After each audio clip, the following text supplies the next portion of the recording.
I'm a serial entrepreneur, investor, author. I now have the wonderful opportunity to be part of the Office of Innovation and Commercialization as the Director of Innovation Design.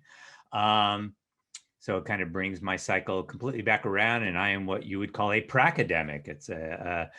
It's someone who kind of works within a university environment, but we are full practitioners. We're people who have built companies, have funded companies, have grown companies, who have advised companies. And so I'm going to give you a bit of that kind of perspective as what it's like to be someone who actually runs and exits companies and now invests in them. What we wanted to do that was slightly different than traditional entrepreneurship programs is that those focus just specifically on the skills necessary to start a company. But what we realize is that entrepreneurs and entrepreneurship is a kind of a different breed. It requires you to have a certain mindset and behavior set that is quite a bit different, because so often you're going to conditions that are highly ambiguous and uncertain and volatile and complex, and you're trying to figure things out in real time while all the world's changing around you. And so our class teaches you the skills that kind of upgrade your human operating system to go along with then all this technical knowledge you're learning about how to write business plans and how to pitch opportunities and how to create business models. We also teach entrepreneurs how to lean into uncertainty and ambiguity rather than shy away from it because we don't know.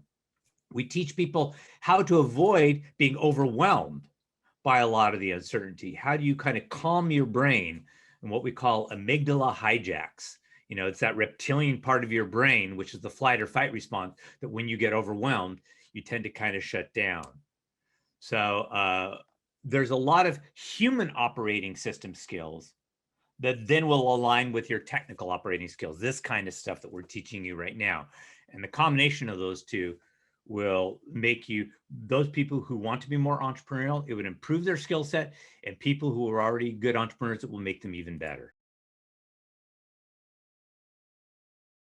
When we designed our class, we designed it for three very specific groups. One are for people who think that they might be entrepreneurs at the beginning of a journey and want to learn a little bit more what it means to start, grow, create a company, a product, a service, something like that. The second group were people who say, I'm not necessarily, I don't see myself as the Mark Zuckerbergs of the world, but I do see myself as someone who might want to work for an interesting dynamic company.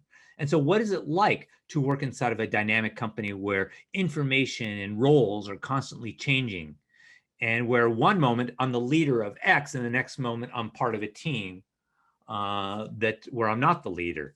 The third group are for people who say, I work inside of an institutional organization. It may be something large like a university or a large company, or it may be, let's say, a government.